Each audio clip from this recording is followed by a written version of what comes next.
actually. Yeah, that's all. Te lo voy a enseñar. Pero óyeme, ahorita hablamos.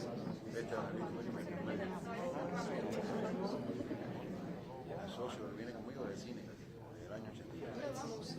Él y yo éramos fotógrafos. Que no puedo hablar. Sí, él es.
Good afternoon.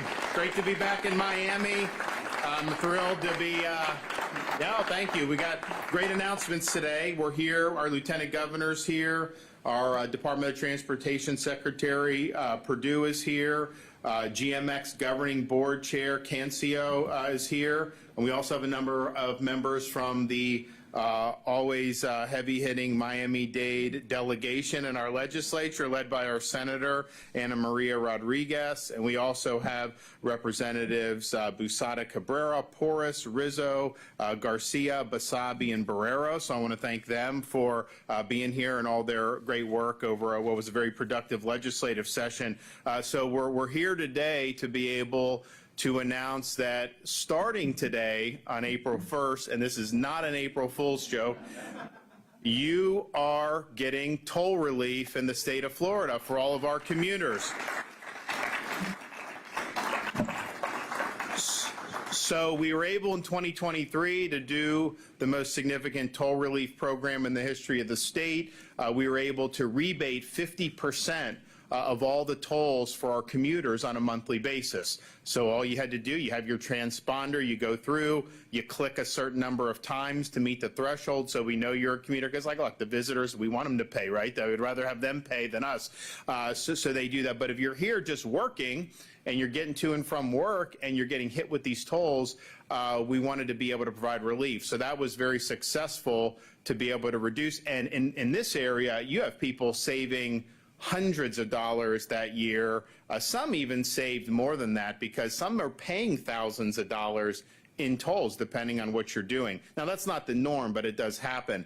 So that is a way for us to provide relief for folks, given that we've been in this inflationary period now where you have groceries, all these other things.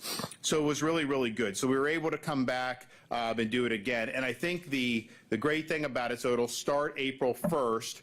You don't have to do anything.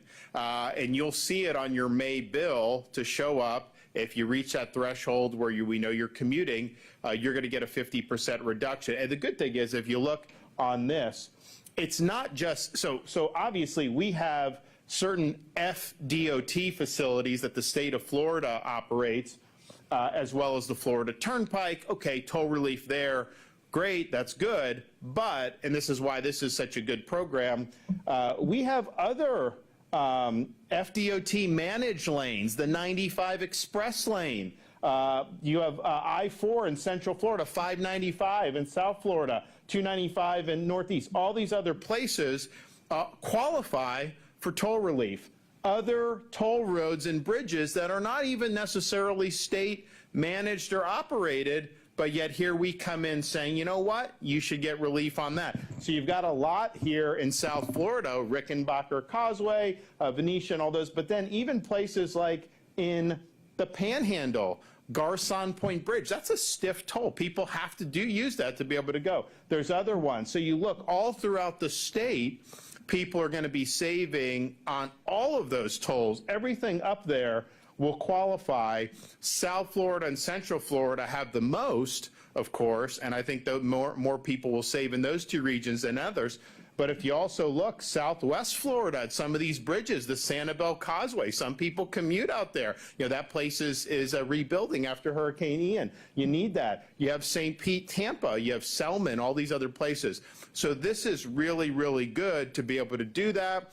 And the guys at FDOT ran this program very well in 2023. You know, you think like, okay, you're doing toll relief, but when you have all these different people managing the tolls, to be able to say we're going to give relief for all of those, administratively, it's much more difficult to do that. Much easier if we're just doing our turnpike and doing some of the FDOT. So they were able to manage that very, very well. And so we're back again April 1st. This takes us all the way through the end of March of 2025. And look, I mean, I think people are going to want to see this continue, but at a minimum, we got another year in the hopper that people are going to be able to save. So that's a really good thing. You don't have to do anything. All you got to do is just look at your bill, and it's if you've had 35 clicks going through any of these toll facilities, which you figure if you're working full time, you're going to do that on a monthly basis, no problem. And it also includes if you're just doing leisure. That's the thing, getting around this area just for leisure, you're paying tolls too. So any commuter is going to hit that. And all you do is you just get the bill, you see it deducted. So, you know, maybe you save $50, maybe you save $100. It depends on how much you're doing, but it's really, really good. So I'm proud of that. I thank the legislature for stepping up and doing that. And it's part and parcel of finding ways within our power to be able to give relief for people. You know, now in the state of Florida, you don't pay any tax, no sales tax for any baby item. So people are doing that, diapers, all the stuff, strollers, cribs. I mean, that's as family friendly as you can be. So we have that. That's permanent. We've had a lot of great permanent tax relief for folks that are really benefiting them. But this toll relief, I think, is really, really significant. So we're excited to be able to re-up this for a second year. The other thing that we're also able to say, in large part because of working with the legislature to enact the program that we enacted last year, Moving Florida Forward, that we are going to be able to, today's really a milestone day here. We're able to say that because of Moving Florida Forward, the Golden Glades Interchange Improvement Project is commencing construction today. Now, this was not even supposed to start until next decade, but we got, with Moving Florida Forward, we've been able to accelerate. So you see what the rendering is going to look like. This is obviously a very sensitive part of this region. And so to be able to get this traffic flowing better is going to make a big difference. But because of Moving Florida Forward, we're looking at getting to projects through completion 7 to 10 years quicker than what they otherwise would have, because there's a lot of stuff in the hopper, different parts of the state. I mean, this is obviously big down here. There's a lot of stuff in Central Florida where you go. Some of these areas that have just exploded, like there's like backups, Polk County, in and out of I-4, places like Champions Gate, Celebration, all these other areas. So we're taking that, accelerating it. And the thing is, you know, I've said many times, I don't go around to other states begging businesses to move here, begging people to move here. They just do. And that's reflected in the numbers. Now, you'll have some, like NBC News, try to take an incredible headline they tried to run, trying to say people are leaving Florida in droves. And then they had to admit in the article we were #1 for net in-migration in the year that they're talking about. So I don't know how you try to do that. The bottom line is we're not asking for that, but we've been the leader in net in-migration. So we're going to need to have the infrastructure to support that. So we had a decision to make last year. We had this massive budget surplus. Yeah, we did $2.7 billion in tax relief. That's the most that's ever been done in the history of the state. Yes, we were able to manage the budget well. Yes, we were able to pay down debt. We've paid down 25% of the state's debt just since I've become governor. We have another $500 million in the hopper in this budget to accelerate even more debt repayment. So we're knocking out all that. But we also said, okay, we know we're going to have to do this infrastructure stuff. So let's try to do it in a way where we're going to accelerate these projects and make a difference. Because you're talking about, when you're shaving off 7 years of traffic congestion, you know, that's a big deal. Just think how much time people spend in traffic, and think accumulating that over many years. I mean, that's like 7, 10 years. That's like the heart of people's careers with like a family and stuff. You want to be home. You don't want to be sitting in traffic. So this has got to be a good project, starting way ahead of schedule. Moving Florida Forward, we had the initial funding last year, and then the remaining this year in this budget that's pending. And we're going through the budget. Obviously, we'll have that done in the relatively near future. But you're going to look at a lot of great projects as a result of this. And even with all of that, we are still running some of the biggest surpluses that we've ever run in the history of the state. And they're the biggest surpluses ever in Florida prior to 2019. Each year is. Now it fluctuates what is more, what is not, depending on how the revenue comes in. You know, we're getting $100, $200, $250 million over in revenue. That's been pretty normal over the last many years. But even now, you see a lot of problems in other states with these massive budget deficits. Some of these numbers are very eye-popping in other states. That's not happening here. So we're doing all this giving toll relief, giving tax relief, making sure the budget's fiscally sound. Yes, paying down debt, yes, running surpluses, but also meeting the needs for infrastructure, which is really, really important. So I'm excited to be able to make these two announcements. I think both of these are going to be very meaningful. Obviously, the toll relief starts today. People are going to get that on their bill starting next month, and they're going to see that immediately. This project may commence today. Not going to be done by next month, but it's going to be done earlier than it would have been done had we not done the Moving Florida Forward program. So I'm really excited about it. I'm going to call up some folks in a minute. I will just say, we've now been able to repatriate over 200 Floridians who were stuck in Haiti and trying to get out back safely to the state of Florida. So I want to thank everybody that's been involved in that. We've got some more that we're going to be doing. I do think now you have more State Department involvement in that. And so, which is really how it should be, right? I mean, it's odd. It's not the norm to have a state going into Israel and exfilling people, or going into Haiti and exfilling its citizens. Usually that would be the U.S. government that would do that. But that wasn't necessarily what was happening, at least with the speed and user friendliness that we had hoped would happen for our residents. And so we've stepped up and filled the void yet again. So we continue to see successful flights, probably have some more coming, but I also think if there are going to be big State Department flights, that hopefully will take care of most of the remainder. So all in all, it was very good, and I'm proud of the folks who worked really hard to get that done. Not easy in that part of the world right now. Also, I know they're doing a celebration in Miami Beach tomorrow about the spring break. The bottom line is that went very well here, given what's happened in the past. And so it starts locally with the commitment, but at the state, we just said we want to be helpful. And so we provided the resources, and I think it was a great effort to just ensure the quality of life for the people that are living in these communities. And you know what? The businesses did very well. They do a lot better when their windows aren't smashed in. I can tell you that. A lot of the restaurateurs were thanking me because they usually get damaged during this, and they didn't. So good job, everyone. I know we had a lot of law enforcement involved at both the municipal, county, and state level. Those folks did a really, really good job and kept people safe. And I think people still had a lot of fun. I know business was still good, but we're doing it in a way that does maintain that critical order that we need for our community. So good job. Okay, with that, we're going to hear from some of our speakers today. So we'll start with the Lieutenant Governor.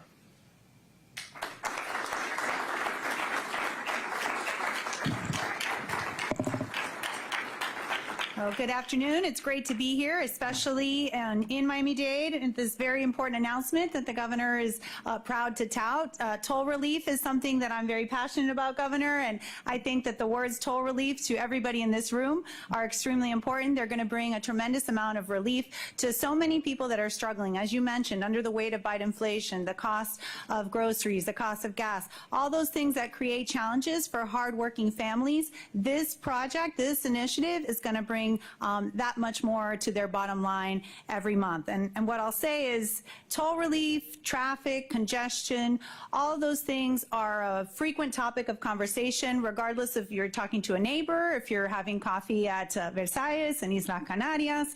Governor, I know you like Cuban coffee, and I'm sure if you go to any one of those spots, they will thank you for this initiative. Because, in fact, when I was in the legislature, and I want to publicly thank those that are here today, I know that they work hard each and every day to bring that relief to their constituents. But that was an issue that I was very passionate about, making sure that we tackle the issue of runaway tolls, making sure that we tackle the issue of rogue expressway authorities, making sure that they brought transparency and accountability to the toll payers. And so for our administration, I'm extremely proud that we've been able to work on this issue consistently. And what started as a successful Some Pass Savings program has now turned into this toll relief program program that I hope the legislators that are here, I hope they're listening. I hope that you will continue it for many years to come, because it is indeed important for our community. And really, as the governor pointed out, to every corner of our state.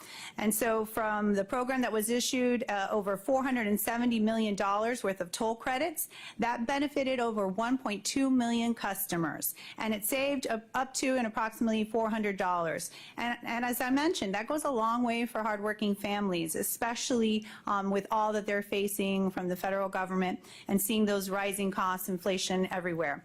And when you commute from Kendall to downtown, and I can tell you someone that did it for many years, you could pay up to $7 a day. And when you do the math, that adds up very quickly and can be up to $2,500 a year for families. So again, I'm proud that our Expressway Authority, in addition, our GMX Expressway Authority, that has tackled this issue. They themselves have put aside $10 million to launch their own frequent user discount program right here in Miami. They have tackled the issue of transparency. They've brought to light a lot of the issues from the previous Rogue Expressway Authority. So when you're traveling on one of the 5 GMX roads, you are going to see those savings, and you're going to see new and improved transparency, accountability, because we understand that the toll payers are the ones that are bearing the burden.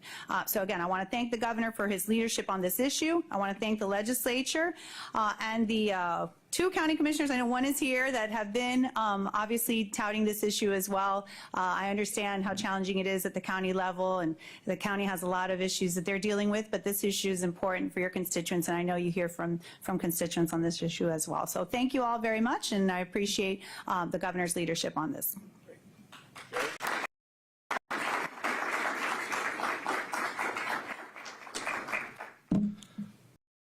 Thank you, Governor DeSantis and Lieutenant Governor Nunez. Your leadership has been instrumental, not only providing toll relief when people need it most, but also by strengthening and investing in our transportation system to continue moving Florida forward. With the great success of last year's toll relief program and the continued need to help Floridians stretch every dollar possible, I'm proud to help offer an additional year of the toll relief program for Floridians. Last year, FDOT was excited to be able to cut tolls in half for 1.2 million users. We look forward to providing another year, and we anticipate that more SunPass users will take advantage of this great opportunity. When FDOT says we put communities at the center of everything we do, we truly mean it. We're not just putting money back in your pockets with toll relief, we're also saving you time by improving infrastructure with Governor DeSantis's Moving Florida Forward initiative. Right here in South Florida, one of these projects is the Golden Glades Interchange. If you live here, you know this interchange very well. The Golden Glades Interchange is the first of the 20 Moving Florida Forward projects to start construction. This interchange is highly complex and is one of the largest design bid build projects in FDOT history. The improvements we're making include 32 new bridges, along with a direct connection between the Palmetto Expressway and I-95, and also includes innovative technologies like our wrong-way driving detection system, which has been hugely successful across the state. South Florida has been eagerly awaiting this project for many years, and while some improvements will be available at different points throughout construction, the entire project will take approximately 7 years to build. So this is a massive project for the Golden Glades Interchange. While the Biden administration continues to prioritize ideologies over moving people and goods, I'm grateful we have a governor and a legislature who are focused on delivering actual infrastructure that improves Floridians' quality of life. Thank you to our District 6 FDOT team members who work tirelessly to make projects like this a reality, and also our team at Florida's Turnpike Enterprise who did a phenomenal job implementing last year's successful toll relief program. I know they'll provide the same great service again. Governor DeSantis, I'm excited your bold vision of moving Florida forward is now coming to fruition, and I'm excited FDOT is able to partner with you to bring another round of toll relief to Florida families. My wife and I have 5 daughters with 2 teenage drivers, so we greatly appreciate your investment. Thank you. All right. Barry.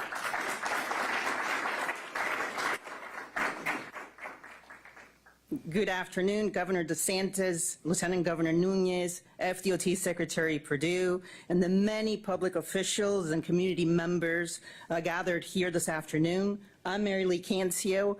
I have the honor to be the chair of the GMX Governing Board, and thank you, Governor, for your appointment, and was just recently confirmed by the Florida Senate. I'm here along with the entire board of the GMX, and today is a very special day. Governor, South Florida and South Florida residents and commuters here in Miami-Dade County are going to thank you. Miami-Dade County, Monroe County, this entire South Florida area. Under the leadership of the governor, lieutenant governor, and all of our transportation partners, we continue to ensure adequate toll relief for commuters in South Florida. As a constant traveler on the roads, I know what it's like to receive an email or text message letting me know that relief is on its way. We started here in South Florida in the GMX board providing 20% relief. And every month we would get a text message saying you qualified for that relief. Now I'm looking forward to a relief of 50%. That's going to be even greater. So a lot of commuters are going to have the same smile in their faces when they get that relief. Very easy, folks. You got to use SunPass. If you don't qualify, you just use your tag or your license plate. So go and buy one of those SunPasses. That's very important. You don't have to register. You just got to use SunPass. So, Governor, based on the sound business decisions by FDOT, the Florida Turnpike, and GMX, I'm very excited and what's to come. GMX remains laser focused on identifying common sense solutions that enhance safety, improves mobility, and has the goal relieving congestion on our roadways. Toll relief is important for the South Florida community, and I'm so glad that GMX provides the perfect symbolism for continued relief for all those who use our state roads. The traveling experience in our expressways continue to improve as we listen to the residents and commuters of our community. At the governor's direction and under the leadership of our governing board, we have empowered our interim executive director, Tori Alston, to continue working to provide additional relief to those who use our state roads. As board chair, I'm grateful for the collaboration with the Florida Department of Transportation, Florida Turnpike, and all our partners as we provide financially sustainable and safe roadways that deliver actual toll relief for the community. In closing, as GMX considers in its upcoming budget, we're aligned with the state's direction and continue providing real relief for our residents and commuters. Governor, Lieutenant Governor, Mr. Secretary, thank you all for being here today at GMX headquarters, and we appreciate your partnership and steady leadership. Now, I just wanted to say some words in Spanish, if you allow me. Quería traducir un poco de lo que pasó aquí en la tarde de hoy, que el gobernador, la vicegobernadora, el secretario del Departamento de Transporte están haciendo un anuncio importante. Van a seguir con el alivio de peajes de un 50% para las personas que usan por lo menos 35 veces los peajes aquí en el sur de la Florida y en todo el estado, no es solo aquí. En cualquier carretera donde hay peajes en el estado de la Florida, si lo usas 35 veces vas a tener un descuento. Lo importante es que usen el sistema de SunPass. Y también están aquí para anunciar en el día de hoy que están adelantados 7 años en la construcción del Golden Glades Interchange, que es una área, como ustedes saben, que hay mucha congestión de tráfico, y están adelantados en casi 10 años empezando eso inmediatamente. Y el gobernador va a seguir invirtiendo en infraestructura y en alivio de peajes para todo el mundo en el sur de la Florida. Thank you.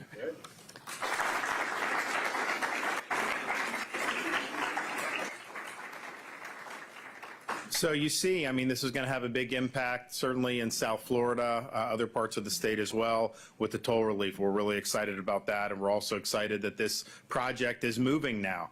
And we don't have, next decade to start doing something that we, and that's going to be true. We're going to see an acceleration of projects that were not anticipated to be complete, some of these for 20 years. You're going to see those moved up in the queue because we've dedicated more resources and we're pressing forward ahead, which is what you should expect to do. It's not, we don't run this operation like they run the federal government. I can tell you that. So, all right, great. Well, I'm excited about today's announcement. I'm glad this starts in April. I know people want to get the relief, and you don't have to do anything. You don't have to sign up. All you have, if you have a transponder, SunPass, or other program, all you do, they'll do all the work for you. You just realize the savings. Yes, sir. Is that toll relief program expanding at all? Did you say it used to involve just? Well, so we initially in 22, we did something just with the turnpike. We did that administratively. Then in 23, we included beyond. That was the first time that's ever been done. So we're continuing doing that. So some of these, I mean, you have Cape Coral Bridge over in Southwest Florida, not an FDOT. Sanibel, not FDOT. In fact, we rebuilt Sanibel Causeway after the hurricane in a matter of a couple weeks. That was not a state. We don't manage the toll. Rickenbacker Causeway, all these different things are not, and most of the roads, honestly, if you look along South Florida, I mean, look at how many different roads there, Don Shula, Dolphin, all those, not FDOT managed, and yet we're including all those in toll relief. And so I think they've done a good job just administratively. That's a lot of moving parts, getting the refunds to the customers, and it'll be good. And we want to be able to have folks save. I mean, look, there's expenses you deal with in life. No one wants to deal with that. I mean, obviously, we'd like to pay as less as possible, but just seeing these tolls get rung up, I mean, you know, it's not good. And it's just like, man, how much does it cost just to get to work? So for us to be able to returning half of that, I think is really, really good. Yes, sir. First of all, happy Easter. What is your family going to be yesterday? And what do you make of President Biden's redubbing of the holidays? Wait a minute. He said that didn't happen. He said he didn't do it.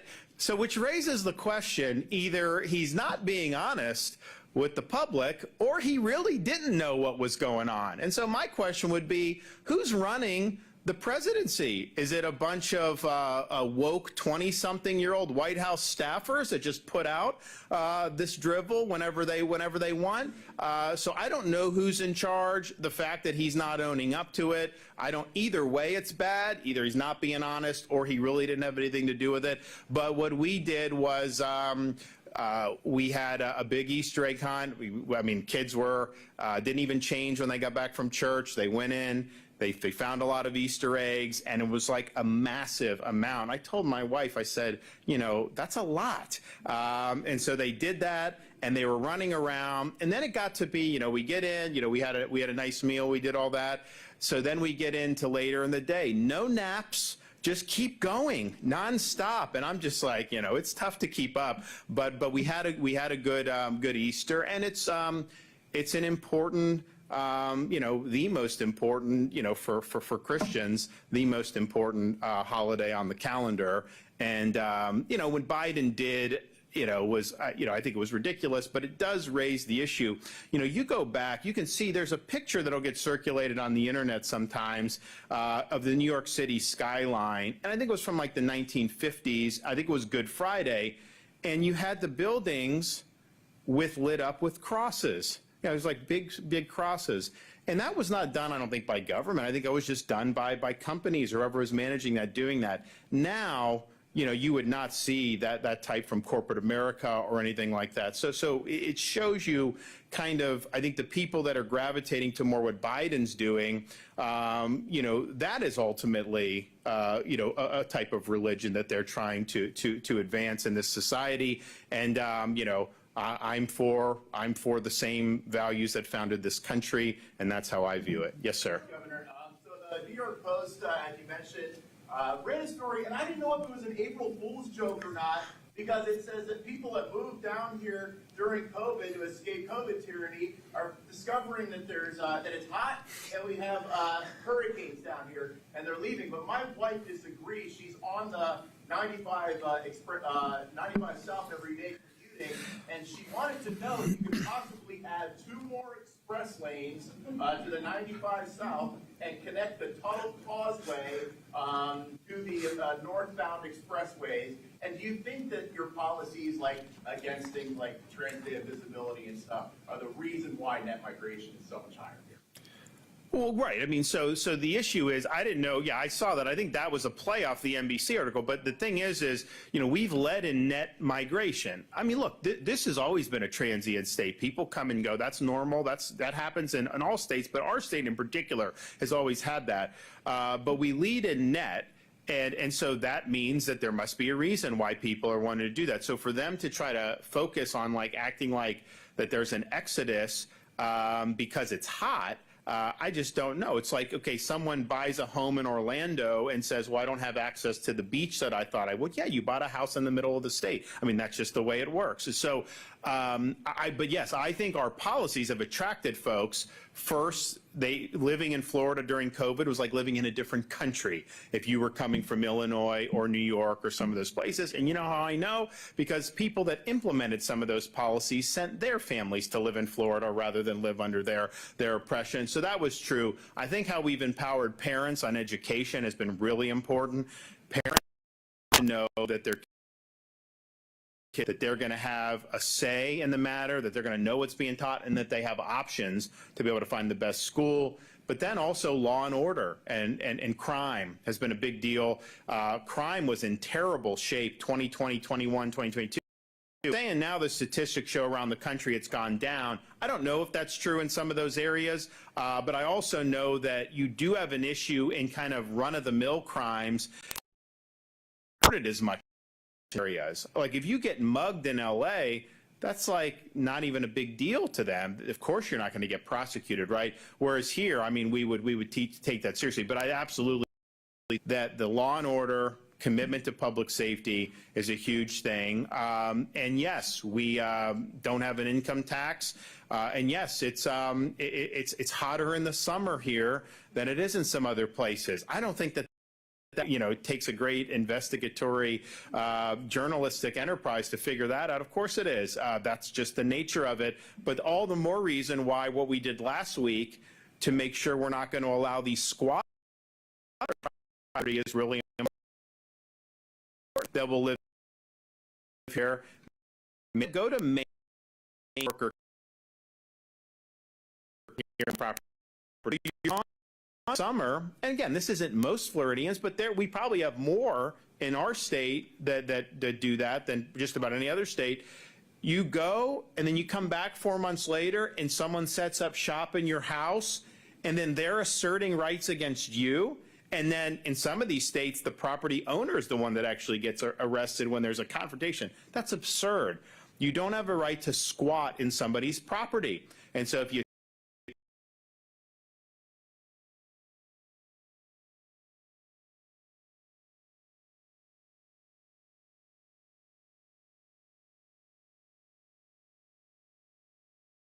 from your residence. That's the way it should be. That's how private property.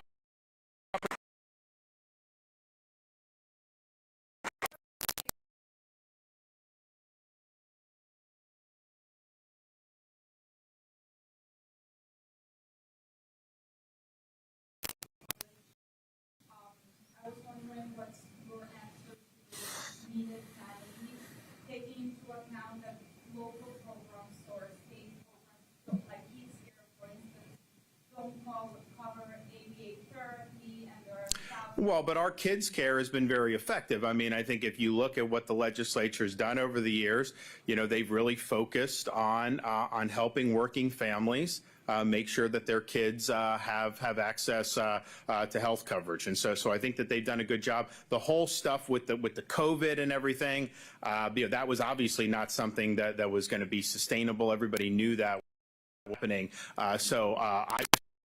The Kids Care initiative, I think that they've done a good job with it. Yes, sir. On just Orlando are calling, you can elaborate on the Regina Hill suspension, please, why you went ahead and did that? Sure. So this is in Orlando, indicted on felony. So as governor, for countywide officials, is a suspension authority necessarily need to be criminal. Neglect of duty, if you read the neglect of duty, drunkenness, there's different things they lay out. For municipal officials, it's that increment that triggers. I think since I've been a municipal official, facing felony, what happen is she's convicted. If she's exonerated, then she can come back and potentially do it. I think there's been a lot of buzz in that community. I think that there's a lot of problems or a lot of concerning things with this conduct and this behavior. But that's for the what I do is when I see somebody like that for felony offense, it's just a matter that we've done that, and so we did it in this instance. Thanks, everybody. Bye bye.